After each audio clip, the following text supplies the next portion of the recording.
Ahead to what is going to be high-stakes trade talks, the beginning of them at least, between the U.S. and China. They're taking place this weekend in Switzerland. Let's get over to Eamon Javers. He's at the White House and can bring us up to date. Eamon. Yeah, good morning, David. President Trump getting the market's attention this morning with this social media post where he wrote 80% tariff on China seems right.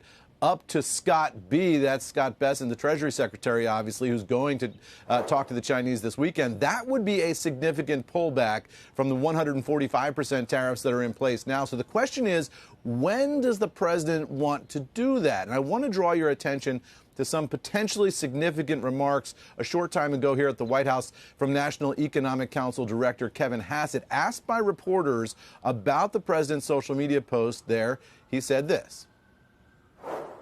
On China tomorrow, Trump said today 80% would be okay. It will come out tomorrow what happens. It's a negotiation. So you don't anticipate any drop in tariffs before those talks? I think that everything will happen while the talks are happening, Wow. Okay. not before. So note that Hassett said there it will come out tomorrow, and it will happen while the talks are happening. Now, that sets up a potentially dramatic scenario this weekend where we could see the president significantly walk back China tariffs as part of or immediately after the meeting in Switzerland between the U.S. and the Chinese negotiating teams. Now, I asked a White House official if that scenario could be coming. The official said there's a reason why Kevin made those remarks. So anything can happen here, guys. Note of caution, as always. But the president and his staff right now are leaning heavily into this idea of walking back those China tariffs, guys. Back over to you. Yeah, interesting. Certainly, conceivably, I guess, would set the stage for talks that might progress from there, Eamon. That said, 80%. I mean, if people term 145% an embargo, I'm not quite sure how they'll term 80%, but it is still a fairly significant hurdle.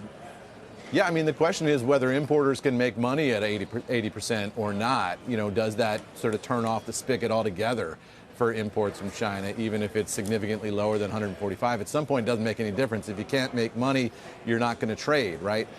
And then, look, the president's position changes on things. I mean, we saw yesterday a source familiar with the president's thinking come out and tell us that he was considering, in the tax bill context, allowing the rates on earners of $2.5 million and above to increase back to 39+% from 37 where they are now.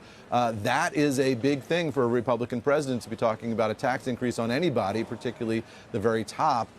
Now we saw the president put out a social media post where he says, actually, you know, I'm fine if Congress does that. They don't have to. But arguing that ultimately the tax increases were not what doomed the first President Bush's administration. So the president's sort of waffling on that after we got some indication that yesterday he was embracing the idea. So it's a moving target around here oftentimes, but they're leaning in now to this idea of walking back tariffs. Eamon, thanks. Eamon Javers this morning outside the